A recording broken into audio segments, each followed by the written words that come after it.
Baik, bismillahirrahmanirrahim. Assalamualaikum warahmatullahi wabarakatuh. Bapak para duat, rahimakumullah. Yang ini dalam waktu yang tidak terlalu lama, insya Allah, saya akan sampaikan beberapa poin penting di dalam topik kita siang ini. Nah, topiknya itu akidah. Akidah itu aktun, ya aktun. Kalau kita punya tali dibundel ke, nah bundelan itu namanya akidah, aktun, bundelan. Simbol kalau tali itu. Udah pernah akad nikah belum? Udah ya, ada yang belum? Siapa yang belum pernah akad nikah? Wah, ini kita doakan besok pulang langsung ya. Di akad itu simbol. Dua pihak ya. Dua pihak ketemu, nah, disepakati ada simbolnya. Itu akad.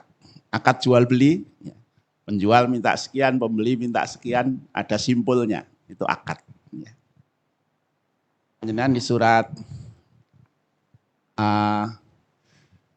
Al-Alaq, ya. Qul a'udzu birabbil falaq min syarri ma khalaq. Nah itu wa min nafasati fil uqad. Uqad itu kan, dan kita berlindung kepada Allah dari an-nafasat, ya, para peniup fil uqad, di dalam simbol-simbol. Nah itu tukang sihir ya, tukang sihir yang punya cara melakukan sihirnya itu dengan membuat bundelan-bundelan, tali-tali yang dibundelkan kemudian ditiup di dalam bundelan-bundelannya. Nah itu uqad, ya, begitu. Nah demikian juga dari pengertian bahasa itu, ya, kita mengenal istilah akidah. Nah akidah itu ya simbol dari Islam kita itu. Ya.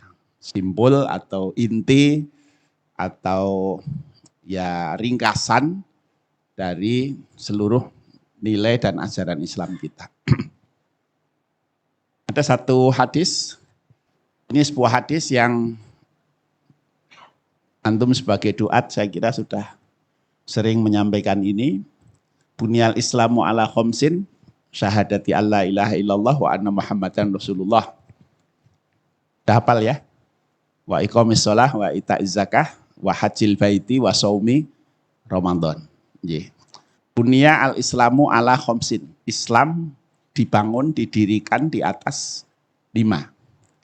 Syahadati alla ilaha illallah wa anna muhammadan rasulullah. Wa iqamis shalah wa ita'iz zakah wa hajjil baiti wa shaumi Ramadan. Ya, 5. Nah, Rasulullah ngendika di hadis ini, ya, bukan al-Islamu khomsun, tetapi bunyal Islamu ala khomsin. Islam itu dibangun di atas 5. Bukan Islam itu 5, tetapi Islam dibangun di atas 5. Nah, ibaratnya bangunan, 5 ini adalah pondasinya. Begitu. Nah, sehingga nanti bangunan Islam kita itu ya didirikan di atas pondasi yang 5 ini. Nah, kira-kira begini sederhananya, ya. Jadi ada syahadat, sholat, zakat, haji, puasa. Syahadat ini akidah, ya. Sholat, zakat, haji, puasa ini ibadah. Ya. Kemudian bangunan Islam, ya, itu ajaran-ajaran Islam dalam kehidupan kita sehari-hari. Nah, itu yang kita sebut muamalah. Kita sebut sebagai muamalah.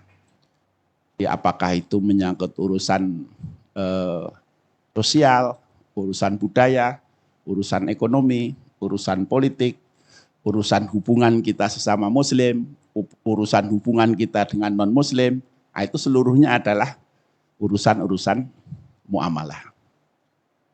Nah, itulah keutuhan dari seluruh keislaman kita. Nah, sehingga ada perintah udkhulu fis-silmi kafah, itu artinya ya kita diperintahkan untuk menjadi muslim dalam seluruh urusan kita. Mulai dari akidahnya, ibadahnya, termasuk juga muamalahnya. Jadi keseluruhan dari Islam itu adalah bagian dari ajaran Allah yang harus kita pegangi, gitu ya. Nah, dulu ketika ayat ya, udhulu fisilmi kafah wala tattabi'u khutuwati syaiton itu ya. Itu dulu kan ada asbabun nuzulnya. Panjenengan ingat asbabun nuzulnya apa? Ya, di Madinah ini ayat Madaniyah ya, ayat di surat Al-Baqarah itu. Di Madinah itu ada beberapa orang Yahudi yang mereka itu Yahudi-Yahudi yang baik, Yahudi yang berkomitmen dengan Tauratnya, dan karena komitmennya itu mereka betul-betul meyakini kebenaran Rasulullah SAW dan mereka ingin menjadi Muslim sebagai konsekuensi dari komitmennya kepada Tauratnya itu. Nah, tetapi mereka itu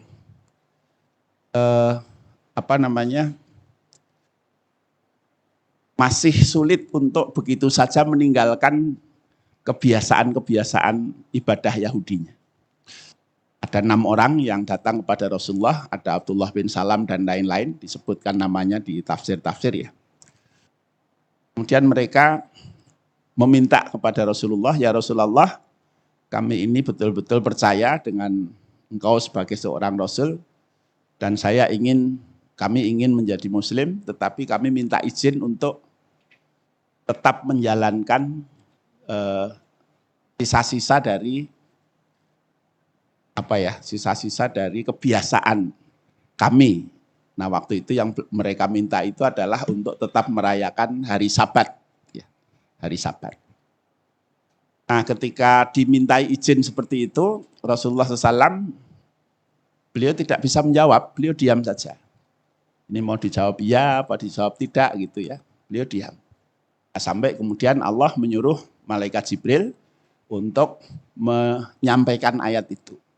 Ya ayyuhalladzina amanu udkhulu fis-silmi kafatan wala tattabi'u khutuwati syaiton. Kalau Anda mau masuk Islam itu yang utuh. Ya. Dan jangan lagi wala tattabi'u khutuwati syaiton. Apa yang dimaksud wala tattabi'u khutuwati syaiton di situ? Yaitu menjaga, mempertahankan tradisi-tradisi yang mereka warisi dari keyahudiannya itu. Enggak, jawaban dari ayat itu adalah, ya kalau kamu mau Islam ya utuh. Kemudian tinggalkan yang tidak berasal dari Islam.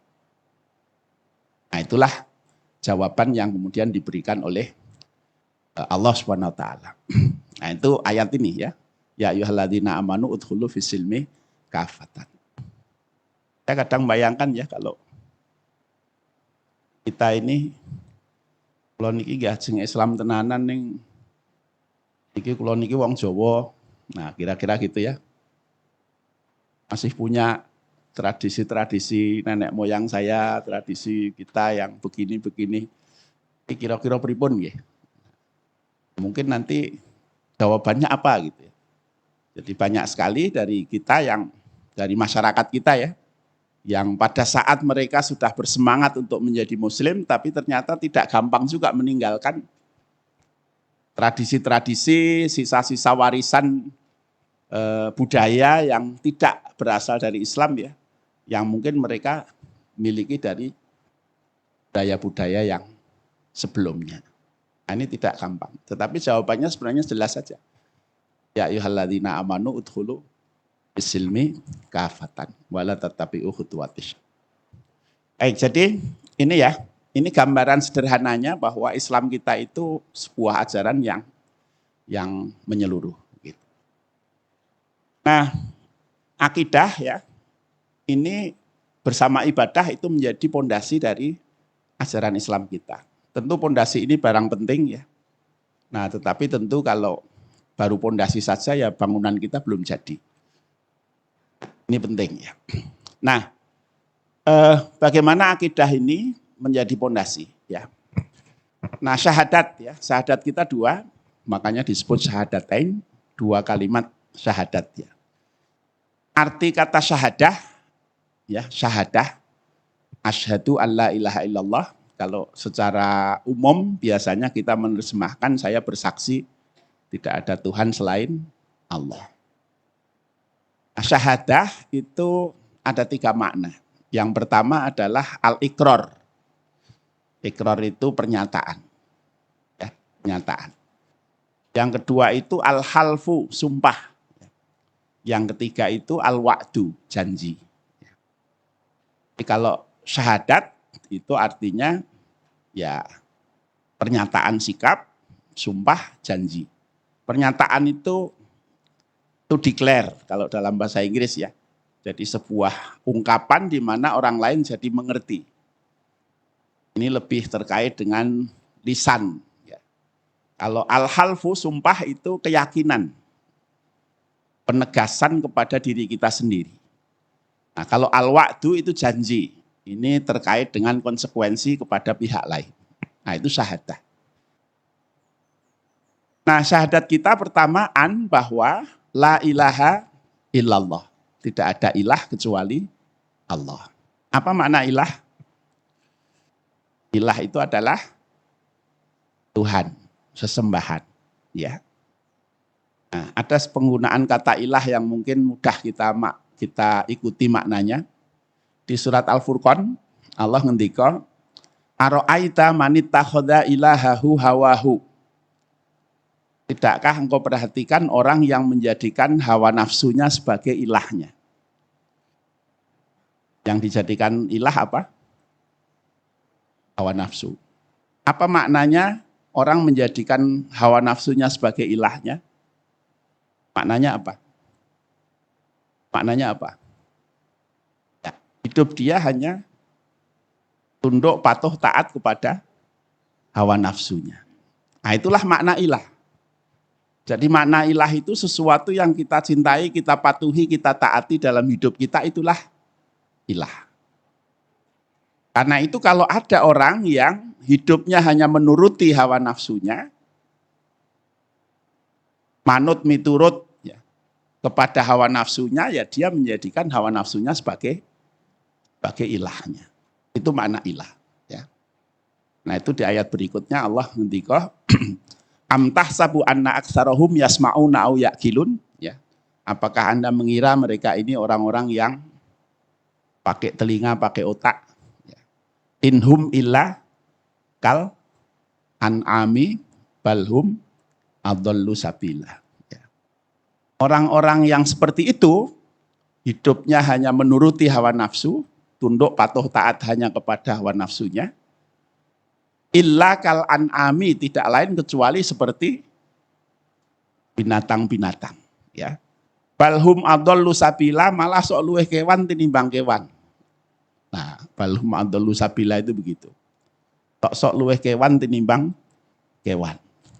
Nah, ini ungkapan Allah untuk menunjuk ya orang-orang yang ittakhadha ilahahu hawahu, menjadikan hawa nafsunya sebagai ilahnya. Saya hanya ingin menunjukkan yang namanya ilah itu tidak selalu Gusti Allah. Begitu ya. Yang namanya ilah itu bisa apa saja. Ya, termasuk orang bisa mengilahkan hawa nafsunya. Yang dia patuhi, dia taati dalam hidup seseorang, itulah ilah dia. Itu ya makna dari ilah. Nah, akidah kita ini apa? Simpul dari keislaman kita ini apa? Yang pertama adalah la ilaha illallah. Tidak ada yang kita cintai, kita patuhi, kita taati dalam hidup kita illallah, kecuali hanya Allah. Itu. Ini simpul keislaman kita yang pokok, yang pertama. Tidak ada yang kita cintai, kita patuhi, kita taati dalam hidup kita illa Allah, kecuali hanya Allah. Ini prinsip keislaman kita yang pertama. Orang boleh setuju dengan ini, boleh tidak setuju. Ya. Orang boleh setuju dengan prinsip ini, boleh tidak setuju. Orang yang tidak setuju ya sudah, tidak usah terima. Orang yang setuju bersahadat. Asyhadu an la ilaha illallah.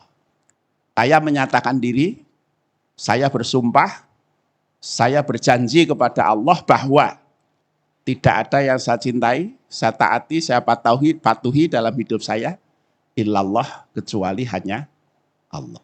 Itulah Islam kita yang pertama. Kita menjadi Muslim itu karena prinsip hidup kita begitu. Kalau kita tidak mau begitu, boleh enggak? Boleh, ya. Artinya kita tidak menjadi Muslim, ya. Orang boleh kafir enggak sih? Boleh enggak? Boleh. Kafir itu hak asasi kok. Ya toh? Wa qulil haqqu mir rabbikum faman syaa'a falyu'min wa man syaa'a falyakfur. Ini loh ajaran yang benar yang datang dari Allah ini, ya. Tapi apa kata Allah? Faman syaa'a falyu'min wa man syaa'a falyakfur. Yang mau iman silahkan iman, yang mau kafir silahkan kafir. Jadi kafir itu boleh enggak? Boleh enggak? Boleh, ya. Arep mlebu neraka kok ora oleh. Ya kan begitu ya. Jadi boleh sesuai cita-cita masing-masing, begitu. Faman syaa'a falyu'min wa man syaa'a falyakfur. Ini artinya Allah betul-betul memberi kita kebebasan. Orang diberi oleh Allah sekian perangkat, sekian bukti kekuatan kebenaran, setelah itu mereka dibiarkan untuk memilih jalan hidupnya sendiri. Nah, kalau Anda setuju dengan apa yang Allah beritahukan, fa'lam annahu la ilaha illallah, Anda setuju itu, Anda bersyahadat. Asyhadu an la ilaha illallah. Saya menyatakan diri, saya bersumpah, saya berjanji kepada Allah bahwa tidak ada yang saya cintai, saya patuhi, saya taati dalam hidup saya, illallah, kecuali hanya Allah. Itulah prinsip kita menjadi Muslim yang pertama. Jelas nggih? Jelas nggih? Baik. Nah, itu prinsip yang pertama. Dari prinsip ini, ya, dari prinsip ini bahwa hidup kita semata-mata cinta patuh taat hanya kepada Allah, dari situlah nanti semua perilaku kita itu kita lakukan ya semata-mata karena ini. Karena ini. Misalnya panjenengan sholat. Ya. Kenapa sholat? Kenapa sholat? Karena Allah ndawuhi kita sholat. Ya. Sedangkan prinsip hidup saya cinta patuh taat kepada Allah. Maka saya sholat karena Allah perintahkan saya sholat. Kenapa zakat? Kenapa puasa? Kenapa haji? Sama. Ya. Nah, sehingga ibadah kita ini kita lakukan karena akidah itu. Ya. Nah, sesuatu yang kita lakukan karena dasarnya hanya karena ketaatan kepada Allah, itulah yang namanya ikhlas. Ya. Itu yang namanya ikhlas. Sesuatu kita lakukan semata-mata karena ketaatan kita kepada Allah. Itu namanya ikhlas. Akhlaso yuhlisu ikhlason, itu artinya bersih, murni, tidak campur-campur. Ya. Kenapa kita sholat? Kenapa kita puasa? Kenapa kita haji? Kenapa kita berzakat? Semata-mata karena prinsip kita yang pertama tadi. Saya cinta patuh taat hanya kepada Allah. Kalau Allah perintahkan begini, saya kerjakan itu. Kalau Allah melarang saya begini, saya tinggalkan itu. Nah, itu namanya orang melakukan sesuatu semata-mata karena Allah. Begitu. Itu namanya ikhlas. Semata-mata karena Allah itu ada tingkatannya. Jadi ilah itu sesuatu yang dicintai, ditaati, ditakuti. Ada orang melakukan sholat karena takut neraka. Ada enggak? Itu ikhlas. Sepanjang yang ditakuti adalah azabnya Allah. Ada orang melaksanakan sholat karena ingin dapat pahala dari Allah. Boleh enggak? Boleh. Panjang yang diharapkan adalah balasan dari Allah. Ada orang melaksanakan sholat karena rasa cintanya kepada Allah.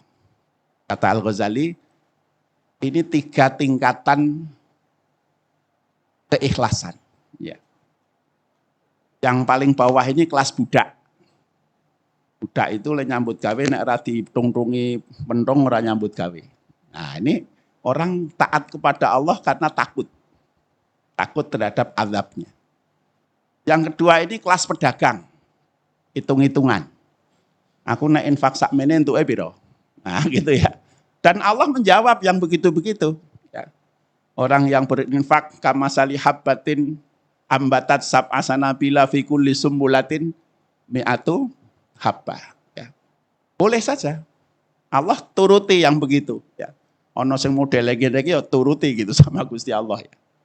Tapi ada yang paling tinggi adalah orang yang beramal karena rasa cintanya kepada Allah. Ini sudah tidak pakai hitung-hitungan. Ya.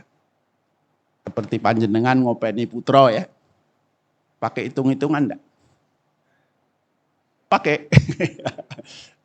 Kita ngopeni anak kita itu kan enggak pakai hitung-hitungan ya. Iki esok-esok ngeterke sekolah. Dicatat lah. Iki 20.000 lho le. Enggak ada orang tua begitu ya. Karena apa? Motifnya itu cinta. Dia lakukan segala sesuatu sudah enggak pakai hitung-hitungan. Nah itu ibadah yang paling tinggi nilainya di hadapan Allah kalau orang sudah bisa begitu. Kita melakukan sesuatu, berinfak, beribadah dan lain-lain ya, sudah tidak pakai hitung-hitungan lagi. Nah itu tingkatannya paling tinggi. Nah, walaupun tadi ya, kalau kita masih hitung-hitungan ya boleh saja. Tidak apa-apa. Atau bahkan kita melakukan itu hanya karena takut kepada azab Allah, tidak apa-apa. Sepanjang karena Allah, ini masih disebut sebagai mata-mata karena Allah. Ya. Entah karena takut, entah karena ingin mendapatkan imbalan, atau karena rasa cintanya kepada Allah, ini boleh, semuanya boleh. Nah tingkat orang bermacam-macam, nanti orang bisa semakin meningkatkan kualitas dirinya di dalam ibadahnya kepada Allah. Nah begitu, itulah namanya ikhlas ya. Jadi ikhlas itu sebenarnya buah dari syahadat kita yang pertama. Nah karena itu semua ibadah kita itu hanya diterima oleh Allah syarat pertamanya ikhlas. Itulah niat, ya niat. Jadi akidah yang pertama itu melahirkan niat ya, yang ikhlas. Nah syahadat kita yang kedua, wa asyhadu anna Muhammadan Rasulullah. Kita cinta, patuh, taat kepada Allah. Caranya bagaimana? Ya, kita menyatakan, saya menyatakan diri bersumpah, berjanji untuk cinta, patuh, taat hanya kepada Allah. Caranya bagaimana? Yang namanya Islam itu adalah orang cinta, patuh, taat hanya kepada Allah yang caranya sesuai dengan ajaran Rasulullah Muhammad sallallahu alaihi wasallam. Makanya syahadat kita yang kedua itu. Wa asyhadu anna Muhammadan Rasulullah. Kalau ada orang mau cinta patuh taat kepada Allah, tapi caranya tidak mau pakai caranya Rasulullah, Islam enggak dia? Enggak Islam. Ya. Dulu saya punya teman, orang tuanya itu kejawen.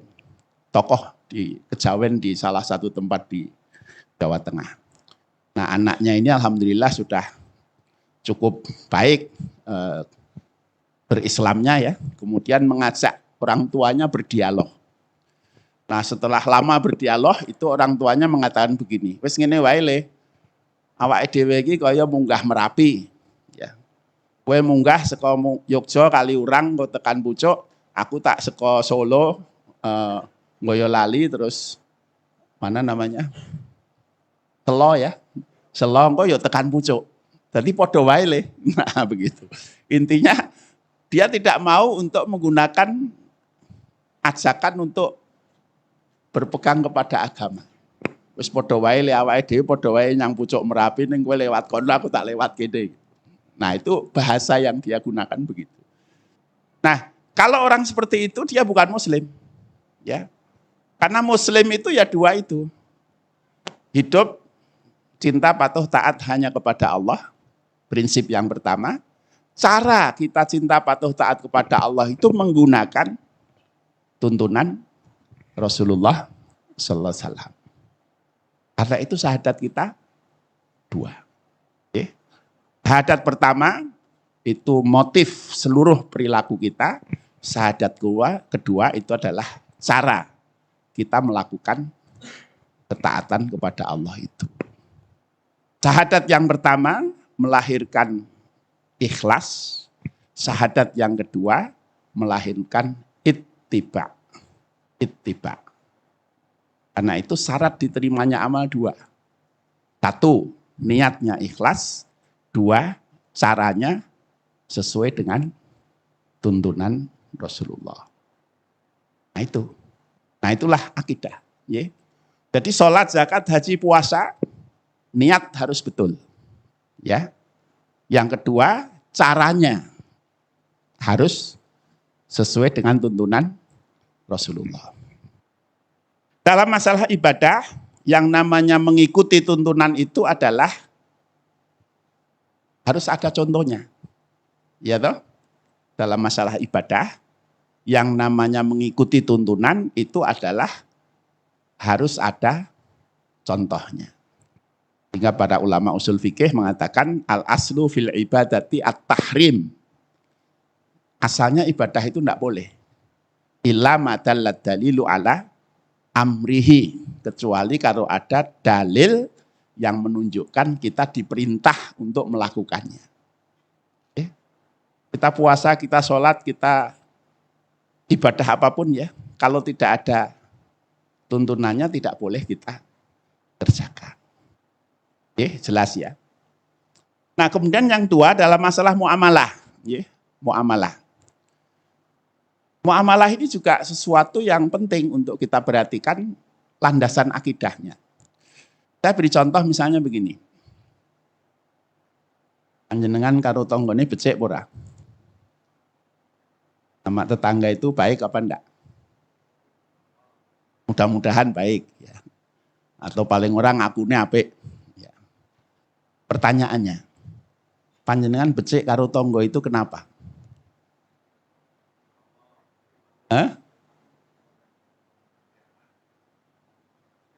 Kenapa becik karo tonggo? Nah, jawaban dari kenapa itu niat. Jawaban dari kenapa itu adalah niat. Kalau orang becik karo tonggone, supaya tonggone becik karo dheweke, ya. Dilalah kok wis dibeciki pirang-pirang sasi ora becik-becik ki tonggone. Kira-kira betah ora le becik iki? Betah ora? Enggak betah, ya. Karena apa? Dia becik kepada tetangga karena berharap tetangganya membalas kebaikan kepada dia. Ternyata wis dibeciki pirang-pirang sasi kok orang bales-bales ya. Begitu. Mungkin bosan dia, beciknya bosan.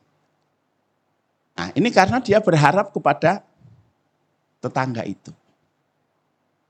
Kalau kita becik kepada tetangga itu karena tadi Gusti Allah ndhawuhi awake dhewe becik karo tangga. Nggih. Jadi kita becik karo tangga itu bukan urusan kita dengan tetangga, tetapi urusan kita dengan Allah. La ilaha illallah tadi. Kita melakukan sesuatu semata-mata karena ketaatan kita kepada Allah. Tidak peduli tanggane becik atau tidak becik, maka kita akan tetap berusaha baik kepada tetangga. Karena apa? Saya becik kepada tetangga itu urusannya dengan Allah, bukan dengan si fulan. Begitu kan?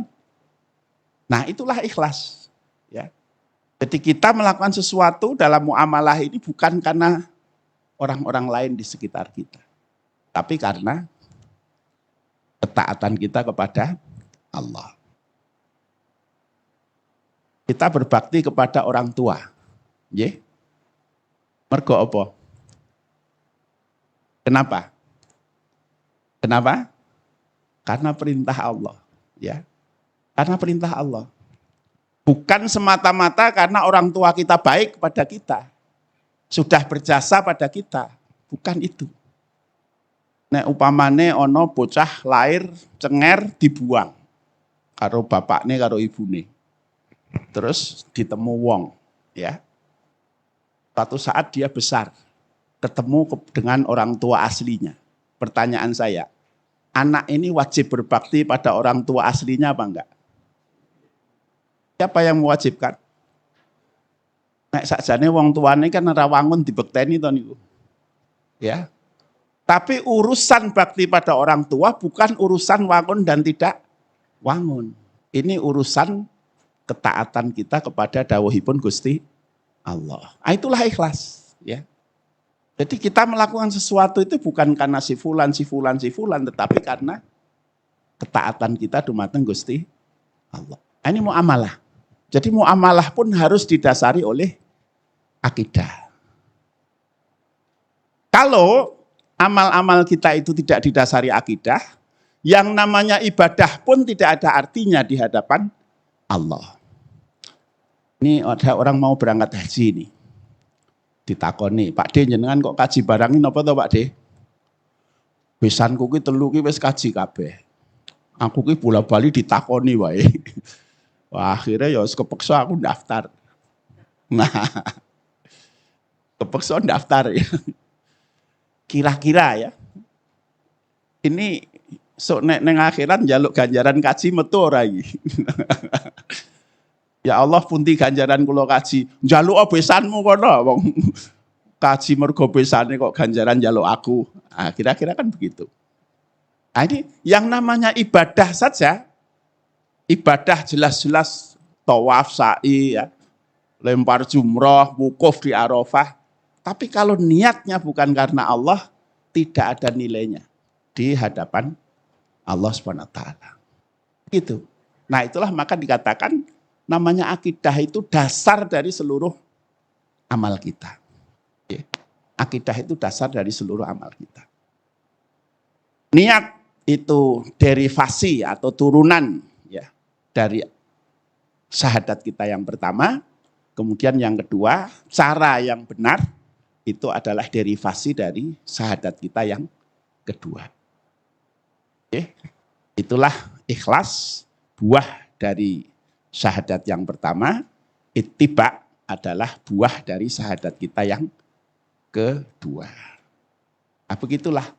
Islam itu sesimpel itu, sesederhana itu. Urip manut Gusti Allah kanthi tuntunane Rasulullah. Yang lain-lain itu teknis saja. Teknis saja. Tapi prinsip inilah yang sebenarnya mengislamkan kita. Karena itu kalau orang dari kafir mau masuk Islam, apa caranya? Syahadat saja. Syahadat saja. Tapi dia perlu paham makna dari syahadat itu.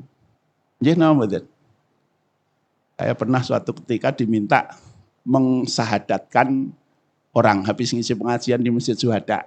Ahad pagi dulu, sudah sekian tahun yang lalu, 20 tahun mungkin ya. Saya diminta untuk mensyahadatkan orang. Katanya ada orang mau masuk Islam diminta saya yang mensyahadatkan. Syahadat itu sebenarnya tidak perlu diminta-minta ya. Syahadat sendiri aja sudah sah kok ya. Syahadat itu tidak perlu disyahadatkan orang, dikasih sertifikat, itu tidak penting ya. Nah terus oke lah karena maunya begitu saya oke. Terus saya tanya, di situ ada orang yang mau bersyahadat, ada seorang bapak yang agak sepuh gitu, terus ada beberapa lagi yang lain. Saya tanya kepada yang bersangkutan, kenapa Anda masuk Islam? Kenapa Anda tertarik untuk menjadi Muslim? Yang jawab bapaknya ini. Yang jawab bapaknya ini. Ini begini, Ustaz, anak saya perempuan, lah masnya ini mau menikahi anak saya. Nah, ya saya bolehkan asalkan dia mau. Oke, mungkin sebab orang berhidayah itu ya macam-macam ya. Ada yang karena perempuan, ada karena yang lain. Tapi saya perlu memberitahu dulu, apa makna la ilaha illallah, apa makna Muhammadur Rasulullah, dan apa makna keislaman kita itu. Seperti tadi, tapi ringkas. Terus saya tambahi begini, Mas, Anda serius mau masuk Islam ini? Serius Pak. Saya beritahu ya, di dalam Islam itu, kalau orang mencuri, potong tangan. Tapi kalau orang masuk Islam terus keluar lagi, potong lehernya. Wah, saya bilang begitu. Potong lehernya, saya bilang begitu. Anda jangan main-main dengan Islam. Saya perlu menyatakan itu karena apa? Banyak kasus ya dulu, orang pura-pura masuk Islam, menikah dengan anak tokoh-tokoh Islam, begitu sudah punya anak satu, punya anak dua, dia murtad lagi. Akibatnya apa? Ya banyak dari anak tokoh-tokoh Islam ikut murtad begitu. Atau menjadi ya wis suamiku ben murtad neng aku tetap istiqomah Islam. Padahal kan masalah ini. Karena seorang muslimah tidak boleh menikah dengan non-muslim. Begitu dia murtad kembali kan batal pernikahannya. Begitu. Karena itu saya takut-takuti aja begitu. Kalau dia murtad betul sing beleh ya sapa ya ora ono. Nah, tapi kita tahu di dalam syariat kita ya, orang murtad kan hukumannya di hukum bunuh gitu. Dan itu bagian dari maqasid syariahnya adalah supaya orang tidak main-main dengan Islam. Anda boleh tidak menjadi muslim, tapi Anda tidak boleh mempermainkan Islam. Makanya kalau Anda mau jadi muslim, jadilah muslim. Tapi jangan main-main dengan Islam. Ya. Karena kalau Anda main-main dengan Islam, pura-pura masuk, keluar lagi, itu ya. Potong lehernya itu gitu ya. Begitu. Jadi kita boleh tidak menjadi muslim, nah, tetapi kita tidak boleh main-main dengan Islam itu. Baik Bapak-bapak, saya kira ini masalah akidah ya. Jadi Islam kita itu sesimpel itu. Bahwa prinsipnya kita hidup taat kepada Allah sesuai dengan tuntunan Rasulullah. Kita sholat, zakat, puasa, haji itu teknis saja. Ya, itu hanya teknis. Namanya ibadah tadi ya, ibadah itu adalah bukti kemutlakan ketaatan kita kepada Allah sesuai tuntunan Rasulullah sampai yang tidak masuk akal saja kita kerjakan. Semua ibadah kita ini tidak masuk akal. Panjenengan sholat. Sholat itu masuk akal enggak? Maksud saya begini, kalau saya tanya misalnya, panjenengan sholat duhur tadi berapa rakaat? Kenapa 4? Nalarnya apa? Kenapa 4? Enggak tahu kan? Kalau subuh berapa? Kenapa 2? Enggak ada nalarnya kan? Tapi panjenengan kerjakan toh. Itu bukti untuk taat kepada Allah itu yang tidak masuk akal saja kita kerjakan. Itulah puncak keislaman kita. Kita taat kepada Allah sampai yang tidak masuk akal saja kita lakukan. Kalau itu memang perintah Allah. Panjenengan dereng kaya Nabi Ibrahim toh kon beleh anake kan dereng ya. Belum sampai segitu. Tapi contoh keislaman luar biasa itu ya Ibrahim itu. Kon beleh anake yo tandangi gitu ya. Kalau panjenengan dapat wahyu suruh beleh anake, iki tenanan ora to iki. Mungkin masih mikir-mikir ya. Tapi Ibrahim memberi contoh ke kita ya. Kita suruh beleh wedhus wae bola-bali mikir, ngetang hitung ya. Ibrahim kon beleh anake ditandangi. Nah, itu keislaman yang mutlak itu begitu. Yang tidak masuk akal saja dikerjakan. Panjenengan haji, bayarnya larang, antrine suwe. Gitu. Ngapain kalau panjenengan haji? Mubang gitu. Namanya tawaf. Ngalor ngidul, namanya sa'i. Ampok wis nang Malioboro nang alun-alun wae tak ya iso to. Rasah bayar. Tapi itu dikerjakan orang. Karena apa? Taat kepada Allah. Nah itu ibadah sebenarnya adalah bentuk ketaatan kita kepada Allah sampai yang tidak masuk akal saja kita siap melakukannya. Nah muamalah ini hal-hal yang masuk akal. Panjenengan disuruh becek karo tonggone, masuk akal enggak? Lebih mudah itu.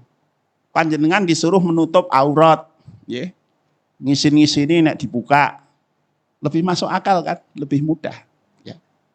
Nek utang piutang kon nyatet, itu kan sesuatu yang sangat mudah kita terima. Karena itu kalau prinsip ketaatan kita kepada Allah itu, yang tidak masuk akal saja kita lakukan, apalagi aturan-aturan Allah di muamalah ini mayoritasnya adalah sesuatu yang sangat mudah kita pahami secara akal. Sehingga bagi kita lebih mudah untuk taat itu. Nah itulah Islam, ya, sesederhana itu.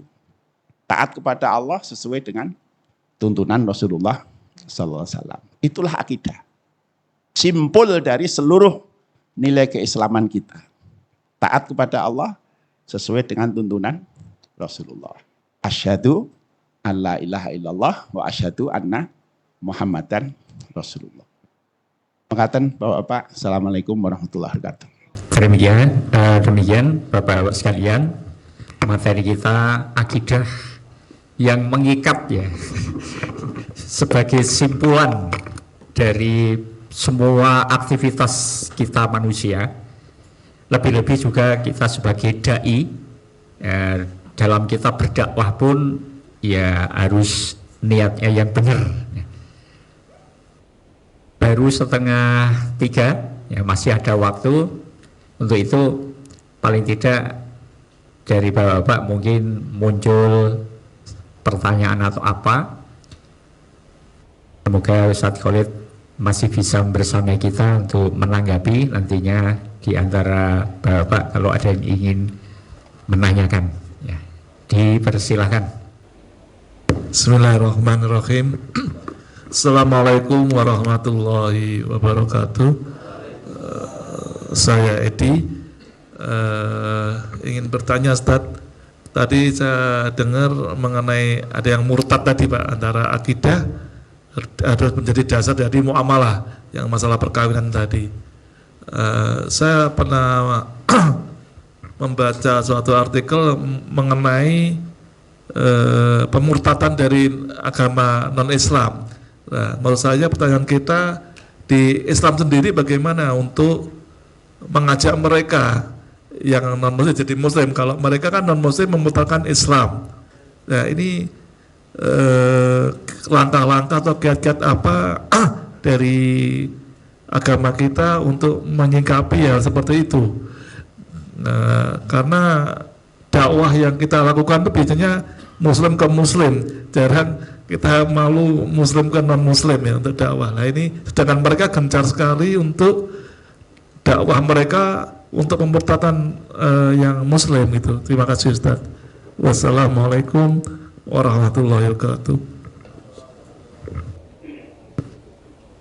Ya, tentang pemurtadan. Langsung yang kedua, monggo Pak. Assalamualaikum warahmatullahi wabarakatuh. Saya Johan dari Sewon Taat Khalid. Menarik yang disampaikan. Mungkin semacam ada masalah di masyarakat kita terkait dengan dasar keislaman atau akidah. Kebanyakan dari kita kan belum paham ning wis dadi Islam karena orang tua kita Islam, sehingga ya nyatanya di tempat kita itu sepertinya akidahnya sangat tidak dipahami oleh mayoritas masyarakat kita. Wong nyatane sholat ya ora ning sing Islam kan hampir 80% misalnya seperti itu. Sangat berbeda barangkali dengan saudara-saudara kita yang masuk mendapat hidayah menjadi muslim karena kepahamannya. Nah, untuk mengatasi problem itu ya melalui pendidikan dan seterusnya ya. Tetapi kan real loh, pendidikan ya wis dilakukan sejak zaman sebelum merdeka sampai wis nggak tahu masih merdeka kapan lagi ini. Kok hasilnya minim sekali gitu loh. Akidahnya ya begitu saja, wong sing sholat saja juga sedikit sekali dan seterusnya.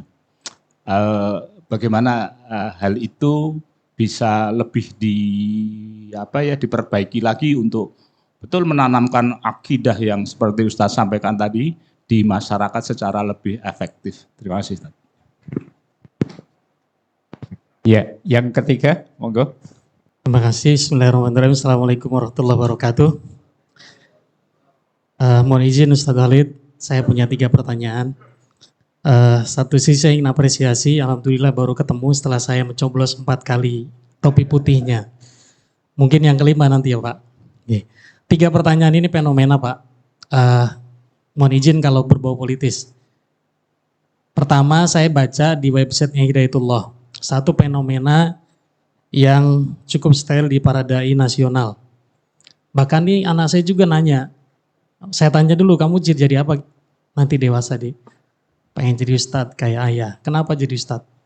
Itu loh biar kayak Ustadz Anu, punya motor Harley bagus, punya viewer jutaan, ribuan, jutaan. Fenomena Pak ini. Sehingga ada sebagian orang saya dengar juga, kenapa belajar agama? Biar viral, duitnya banyak. Fasilitas kalau lagi upload foto di pesawat bisnis.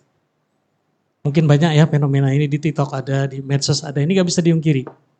Pertanyaan saya bab akidah ini, sekarang ini satu fenomena, saya tidak bersuzon, namun peningkatan orang belajar agama dan menghafal Quran itu tinggi sekarang Pak. Bagaimana mencermati ini? Kasus ke anak saya juga yang ingin kayak Ustadz Anu terkenal banyak itu satu. Yang kedua mohon izin Pak, sebagai orang yang hijrah di sini, saya baru 20 tahun di Jogja, ada undang-undang keistimewaan yang membuat saya malah sedih ya. Ada nguri-nguri budaya yang hidup lagi. Terakhir saya jalan ke daerah Tugu hanya untuk wisata, saya lihat satu petilasan, itu hanya petilasan. Tapi jalannya diperbagus, tempatnya dibaguskan sekali, tradisi TBC hidup di situ, tercatat di situ, jalannya, tangganya, sampai ke tempat petilasan itu dibiayai oleh dana keistimewaan. Termasuk di dusun saya, tadinya sedekah desa tuh nggak ada, wayangan tuh nggak ada. Ini fenomena kita sebagai dai ini gimana? Pertanyaan saya, peran Pak Khalid sebagai Ustadz, sebagai pimpinan Dewan Dakwah nih, pesan ke kita apa? Kita nggak mungkin, itu nggak itiba, itu bukan golongan kita, dia bukan muslim, marah Pak. Nggak bisa, itu bukan alternatif buat saya. 2, itu fenomena Pak. Mungkin ada rekomendasi apa dari Pak Khalid waktu di DPD, sekarang juga masih kan? Terus di Dewan Dakwah, untuk kami nih sebagai pegangan. Karena nggak bisa, karena kita nggak mungkin melarang karena dengan jawaban undang-undang keistimewaan. Dengan istilah nguri-nguri budaya. Yang ketiga, pertanyaannya, ini satu pesanan dari seorang kenalan tetangga yang mau haji Pak. Tentang rekomendasi dan keyakinan jamaah yang memang pemerintah belum ketuk palu berapa biayanya. Tapi kegelisahan biaya itu ada yang tawakal betul ke Allah, bahwa kita harus menyerahkan ke Allah yang ngasih rezeki Allah. Tapi ada yang butuh realitas, saya pensiunan, saya petani, kalau nambah sekian puluh juta nggak bisa. Kita sebagai dai ini menjebataninya gimana? Dengan udah pasrah tawakal aja ke Allah. Iya Ustadz, tapi kalau nambah 30 juta kami dari mana? Nah ini Pak, ini satu fenomena di masyarakat. Sekarang yang mau berangkat haji tahun ini gelisah Pak. Ada yang gelisah tauhidnya, ada yang gelisah keuangannya, wallah alam yang lain. Padahal kan bicara haji tadi jelas bagi yang mampu. Fenomena mampu itu saya tertarik, kenapa orang Magelang naik sepeda dia mampu ke sana? Artinya mampu ini kan gak mesti uang. Ketika fisik dia yakin dia bisa haji, naik sepeda dari Magelang nyatanya sampai kok. Kan gitu, mohon saya diberi pencerahan lah, atau mungkin gambaran. Karena ini pertanyaan titipan. Saya kira 3 hal itu mudah-mudahan bisa menjadi jawaban. Makasih. Assalamualaikum warahmatullahi wabarakatuh. Terima kasih 3 penanya yang berbobot semua. Mudah-mudahan kelihatan. Tulisan apa? Hafal ya. Sudah hafal kalau tulisan gini nih la ilaha illallah ya. Padahal tidak saya harokati loh. Berarti kan sudah hafal. Ya, baik. Jadi ini poin satu yang ingin saya sampaikan, bahwasannya la ilaha illallah itu perintahnya di Al-Quran apa? Fa'lam annahu la ilaha illallah. Fa'lam itu apa? Perintah untuk memahami. Kon ngapalke apa kon memahami? Perintah untuk memahami. Problem kita yang pertama adalah ini, pemahaman. Sederhana saja. Orang ketemu siapa saja, panjenengan tanya, asyhadu alla ilaha illallah artinya apa? Jawabannya apa? Saya bersaksi bahwa tidak ada Tuhan selain. Masuk enggak? Coba panjenengan rasakan bedanya. Saya menyatakan diri, saya bersumpah, saya berjanji, tidak ada yang saya cintai, saya patuhi, saya taati kecuali Allah. Rasanya sama apa beda? Bab pemahaman. Gitu? Kalau la ilaha illallah, saya bersaksi bahwa tidak ada Tuhan selain Allah, itu hanya mengaku bahwa ada Tuhan namanya Allah. Kalau bab mengaku ada Tuhan namanya Allah itu iblis ya begitu. Iya mboten. Iblis itu percaya Gusti Allah napa mboten? Percaya napa mboten? Jadi nek percaya ki gek kelas iblis. Gitu ya. Aku wis percaya Gusti Allah ono, ada Tuhan namanya Allah. Itu baru sama dengan iblis. Kira ndak dingonokke nesu ora. Ya umat kita jangan dibegitukan ya, tapi kita perlu tahu kalau orang baru percaya saja bahwa ada Allah, itu kelasnya baru kelas sama dengan iblis. Iblis itu sudah beriman belum? Beriman enggak? Iblis enggak beriman. Allah menyebut aba wastakbara wa kana minal kafirin. Nggih napa mboten? Iblis itu enggak beriman. Dia percaya adanya Allah, tapi dia tidak beriman. Dia kafir. Kenapa? Aba. Karena dia menolak untuk taat kepada Allah. Begitu. Jadi iman itu bukan persoalan mengakui adanya Allah, tetapi kesediaan untuk taat kepada Allah. Cetha nggih? Abu Jahal. Sinten sing kenal Abu Jahal? Waktu dia perang dengan Nabi di perang Badar, nggih, itu diceritakan di surat Al-Anfal, surat ke-8. Waktu itu Nabi karena pasukannya sedikit dan semula tidak niat mau perang ya, tapi ternyata ketemu dengan musuh yang namanya Abu Jahal dengan pasukannya yang begitu banyak. Nabi cuma 310 orang, Abu Jahal ini 1.100 orang. Nabi kemudian berdoa dengan sungguh-sungguh ya. Disebut oleh Allah, "Ittastaghitsuna rabbakum fastajaba lakum anni mumittukum bi alfin minal malaikati murdifin." Ketika engkau Muhammad istighosah ya, tastaghitsuna rabbakum. Istighosah itu berdoa sungguh-sungguh. Ya. Abu Bakar radhiyallahu anhu yang mendampingi Nabi itu bercerita, saya belum pernah melihat Nabi berdoa seserius doanya pada saat perang Badar itu. Ya. Dan doa Nabi itu, jadi beliau mengangkat tangannya sampai karena lengan jubahnya itu longgar ya. Kata Abu Bakar, sampai ketiak beliau terbuka karena mengangkat tangannya dengan tinggi. Bahkan sampai sorban beliau jatuh. Dan doa Nabi itu pendek diulang-ulang. Allahumma intahlik hadhil isobah lan tu'bada fil ard. Ya Allah, kalau pasukanku yang kecil ini kamu hancurkan, kamu tidak disembah orang lagi di muka bumi. Nah, itu doanya. Milih ndi? Nah, kira-kira gitu ya. milih ora disembah wong apa milih dimenangke. Nah, itu doanya Nabi ketika berhadapan dengan Abu Jahal. Ternyata Abu Jahal berdoa juga. Doanya kepada siapa? Allahumma juga, ya. Di beberapa ayat selanjutnya diceritakan surat Al-Anfal juga. Wa idh qalullahumma in kana hadza huwal haqqu min indika fa'amtir alaina hijaratan minas sama awi tina bi adzabin alim. Ya. Ketika mereka Abu Jahal dan kawan-kawan ini berdoa, Allahumma. Doanya apa? Allahumma. Allahumma itu ya Allah, ya. Ya Allah, in kana hadza huwal haqqu min indika. Kalau ajaran Muhammad ini kebenaran yang datang dari engkau, fa'amtir alaina hijaratan minas sama. Maka hancurkanlah kami dengan hujan batu dari langit. Awi tina bi adzabin alim, atau azablah kami dengan seberat-beratnya. Itu karena apa? Dia sangat tidak mau menerima kebenaran yang dibawa oleh Rasulullah itu. Jadi Abu Jahal itu percaya Gusti Allah, mboten? Percaya. Tapi apa masalah dia jadi kafir?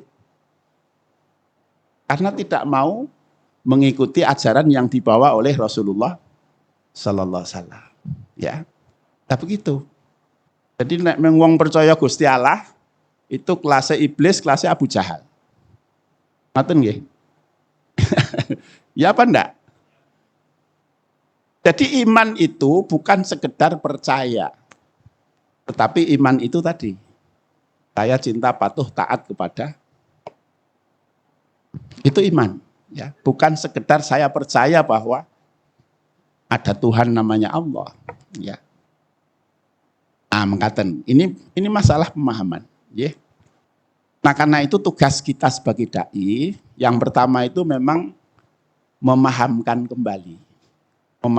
kembali umat kita kepada substansi makna dari ya termasuk akidah kita ini. Nilai-nilai pemahaman dasar terhadap keislaman kita ini. Jadi kalau orang sudah mau paham tentang la ilaha illallah, mau bersahadat dan mengerti maknanya, mestinya sholat, puasa, zakat itu tidak usah dioyak-oyak, ya. Karena itu konsekuensi dari pilihan-pilihan dia. Anda boleh jadi kafir kok. Tapi kalau Anda mau jadi Islam, ya begini caranya. Kita ngoten nggih. Jadi ini persoalan pemahaman. Karena itu pentingnya pemahaman ini nggih. Di surat Al-Anfal juga diungkapkan oleh Allah. Liyahlika man halaka an bayyinatin wa yahya man hayya an bayyinah. Liyahlika man halaka an bayyinatin, di dalam tafsir-tafsir dijelaskan ai liyakfura man kafara an bayyinatin. Wa yahya man hayya an bayyinatin ai wa liyu'mina man amana an bayyinatin. Jadi dakwah ini tugas kita adalah menjelaskan ajaran Allah ini dengan sejelas-jelasnya. Sehingga orang yang kafir, yang menolak, dia menolak karena dia paham. Dan orang yang menerima, dia menerima karena dia paham. Begitu. Abu Jahal itu le kafir tenanan soalnya paham. Iya enggak? Abu Bakar le Islam tenanan karena paham. Ini nek sing kafir ya ora dong, sing Islam ya ora dong, Islam karo kafir ora ono bedane. Padha ora donge soalnya. Iya apa enggak? Nah itu. Karena itu kita perlu.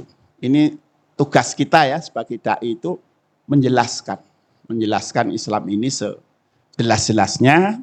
Nah, setelah itu orang diberi pilihan. Ya Islam itu begini. Nah, mestinya kalau sudah milih begitu lah, kowe arep Islam apa ora? Nek arep ora Islam ya oleh wae. Kan begitu ya. Jadi tidak usah kita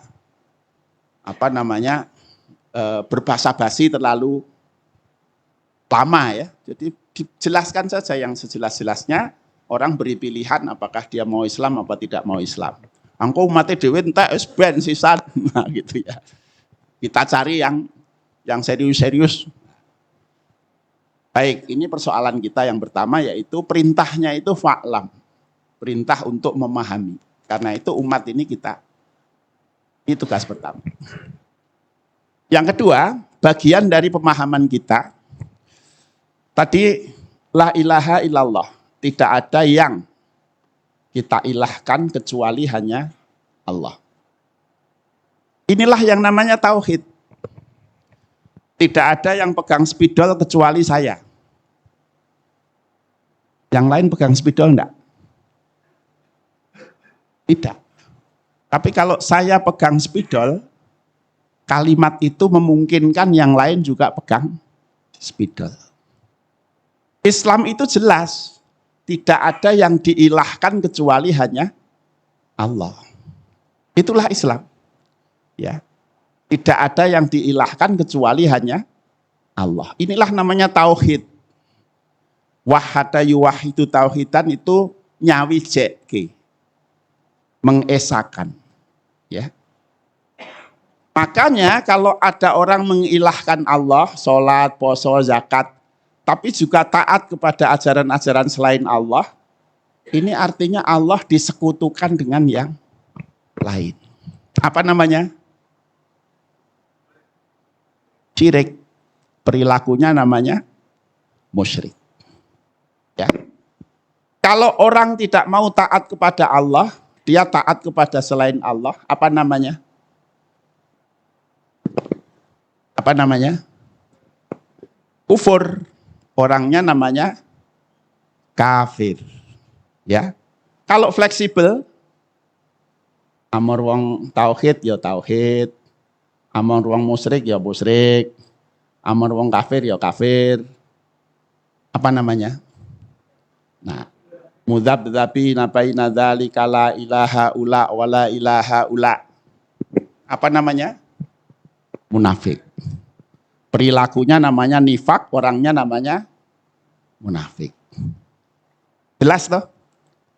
Jadi tauhid itu seperti apa, syirik itu apa, kafir itu apa, munafik itu apa. Itu berangkatnya dari ini saja. Dari konsep tauhidnya itu. La ilaha illallah. Betul nggih? Jadi tidak ada orang kok Islam campur musyrik itu tidak ada. Iki ya Islam ning cek rada musyrik-musyrik sithik. Ya musyrik gitu ya. Ora ono Islam musyrik-musyrik sithik. Musyrik ya musyrik. Karena kalau Islam itu ya murni. Tidak dicampur-campur dengan yang lain. Itu ya. Jelas nih? Baik, ini pemahaman. Kita tambah lagi sedikit.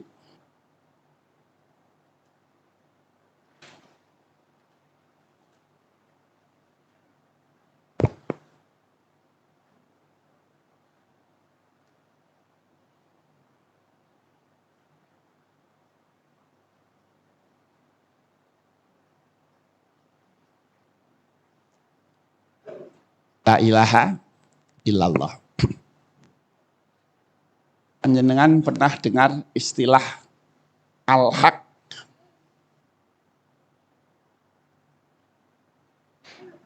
Al-haq itu apa?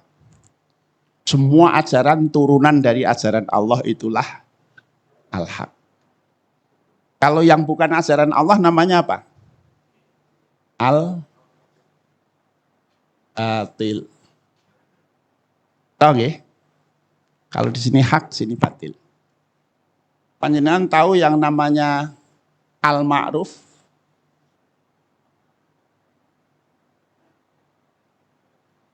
Ya. Kalau yang sini apa?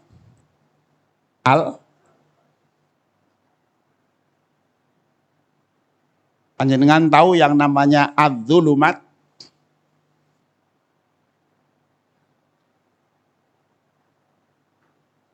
Ini apa? An-nur. Dan seterusnya. Ya. Panjenengan tahu dakwah itu apa? Man ra'a minkum mungkaron fal yughayyirhu. Ya. Dakwah itu apa? Orang yang melihat kemungkaran, ubahlah. Ya dakwah itu sebenarnya ini. Bagaimana usaha kita membawa dari sini ke sini. Nah inilah sebenarnya substansi dari. Tahu ya? Nah itu substansinya begitu. Sehingga nanti ujungnya itu apa? Membawa orang dari ahlun nar menjadi ahlul. Tak ngoten toh. Nah, itu sebenarnya tidak lepas dari akidah itu, ya. Tidak lepas dari prinsip.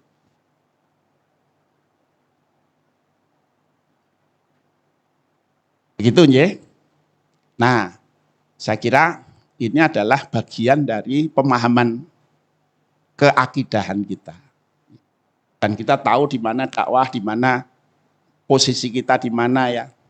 Nanti ada ashabul shimal, ashabul yamin, macam-macam. Nah itu istilah-istilah apapun di dalam Islam, ada istilah tauhid, ada istilah syirik, ada istilah munafik, ada istilah, semuanya itu lahir dari pemahaman prinsip itu.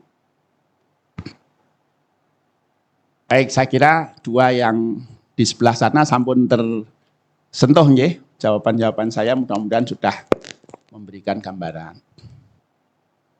Kemudian yang sini ya, tentang dana keistimewaan ya. Oh iya. Nah dai ya. Dai itu semua kita ini dai. Karena apa? Rasulullah diperintahkan untuk kul hadhihi sabili atu ilallah ala basiratin ana waman ittaba'ani. Katakanlah saya ini adalah orang yang selalu mengajak kepada Allah dengan kepahaman-kepahaman, kejelasan-kejelasan. Ana, saya sendiri, Rasulullah, wa manit taba'ani, dan semua orang yang mengaku menjadi pengikutku, dia adalah orang yang mengajak ke jalan Allah. Tidak, itu bukan Pak Anu ya. Dai itu semua kita yang mengaku jadi pengikut Nabi, dia adalah dai. Hidup kita ini untuk mengajak orang ke jalan Allah. Setuju napa mboten? Ya kudu setuju wong ayat tok ora setuju gitu ya. Ya itulah prinsipnya begitu, prinsipnya. Walaupun pemahaman ya kadang-kadang orang mengira bahwa dai itu yang berkewajiban nek wis ana sing temandang ya wis liyane wajib gitu. Padahal sebenarnya dakwah itu adalah wujud keislaman kita ya. Karena begitu kita mengaku jadi pengikut Nabi ya pada saat itu kita jalan hidup kita itu adalah atmu ilallah ala basiratin. Saya harus selalu mengajak ke jalan Allah dengan kefahaman-kefahaman. Cara, metode dan lain-lain sesuai dengan kemampuan kita masing-masing. Tapi semua kita punya tugas untuk itu. Okay. Nah, kemudian fenomena dai yang ya misalnya ya, ada orang dimotivasi untuk, misalnya anak-anak dimotivasi untuk jadi dai ben kaya ustadz ini followernya oke, nanti suka YouTube iso untuk duit oke. Nah, ya nanti kembalinya kepada innamal a'malu binniyat. Ya. Pamangkana hijratuhu ila ilallahi wa rasulihi fa hijratuhu ilallah wa rasulihi. Wa mangkana hijratuhu lidunya yusibuha wa imra'atin yankihuha fa hijratuhu ila ma hajara ilaihi. Karena itu kalau kita memotivasi orang untuk berdakwah, motivasilah yang betul. Tadi la ilaha illallah. Jangan motivasi dunia. Ya. Karena apa? Karena faman kanat hijratuhu lidunya yusibuha aw imra'atin yankihuha fa hijratuhu ila ma hajara ilaihi. Hadis ini dulu ada asbabul wurudnya. Waktu para sahabat hijrah ke Madinah, ya, setelah di Mekah ditekan macam-macam, kemudian Nabi terpaksa hijrah ke Madinah. Ada seseorang yang ketika di Mekah itu tidak dikenal oleh sahabat-sahabat lain sudah Islam. Tapi ketika di Madinah kok dia ada di Madinah. Kok dia ada di Madinah? Sehingga para sahabat kemudian mencoba untuk mencari-cari. Ini kenapa ya orang ini kok tahu-tahu di Madinah ya, padahal di Mekah dulu kita tidak pernah mengenali beliau ini sudah menjadi muslim. Akhirnya ketemu bahwa ternyata dia hijrah ke Madinah karena ingin menikahi seorang perempuan yang hijrah ke Madinah, yang namanya Ummu Qais. Ya.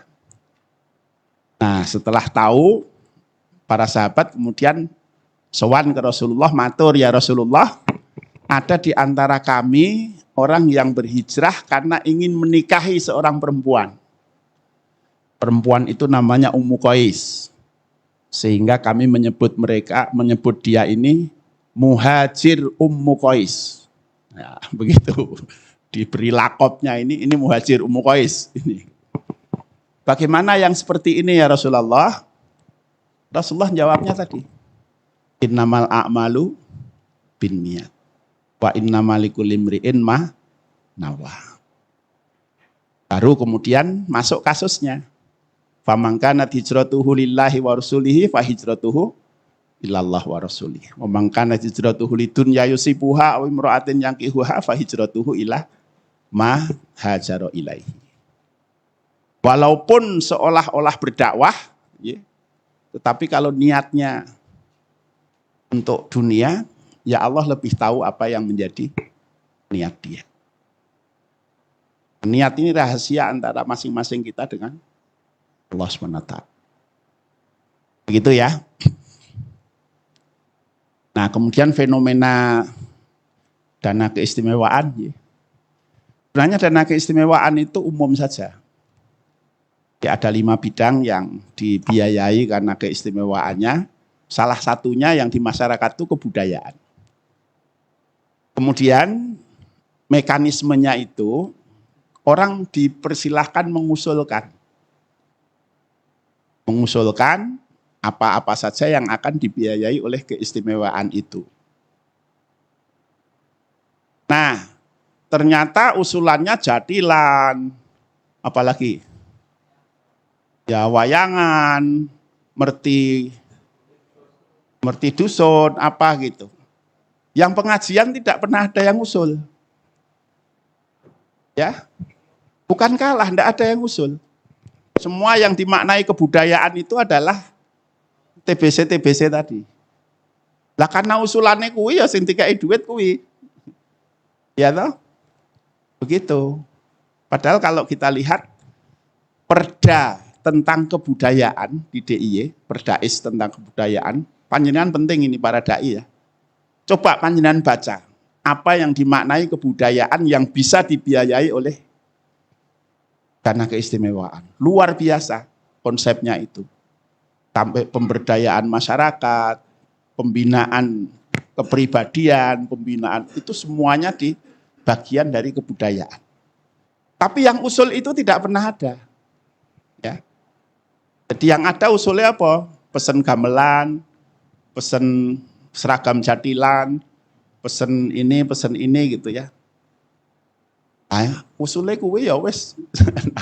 Padahal duitnya kudu tek toh. Nah, ya sudah, kasih saja begitu. Nah, karena itu ini sebenarnya ruang terbuka di mana kita juga punya peluang untuk mengajukan usulan-usulan berdasarkan kepada perdais kebudayaan itu. Panjenengan baca, lihat di websitenya Pemprov DIY ya, tentang perdais kebudayaan. Baca di situ. Sekian banyak hal yang bisa dibuat, nah, dan itu menjadi dasar pengusulan pembiayaan. Begitu, saya kira ini persoalan kita bersama ya. Jadi kita kurang perhatian, tapi begitu ada yang lain yang begitu-begitu kita gelisah. Ya toh? Nah, padahal kita tidak memberi perhatian kepada hal-hal apa yang bisa kita kerjakan. Saya kira begitu. Tapi kalaulah misalnya panjenengan ternyata mendapati bahwa yang begitu-begitu malah menimbulkan kemungkaran, kebatilan, dan lain-lain, ya ini tantangan dakwah kita. Ya. Dan para dai ora do nganggur itu loh. Menono gawean ya, mosok penak men ora ono gawean mlebu swarga. Mekaten nggih. Baik, saya kira itu saja sore hari ini. Mohon maaf, mudah-mudahan pada kesempatan yang lain kita ketemu lagi. Assalamualaikum warahmatullahi wabarakatuh.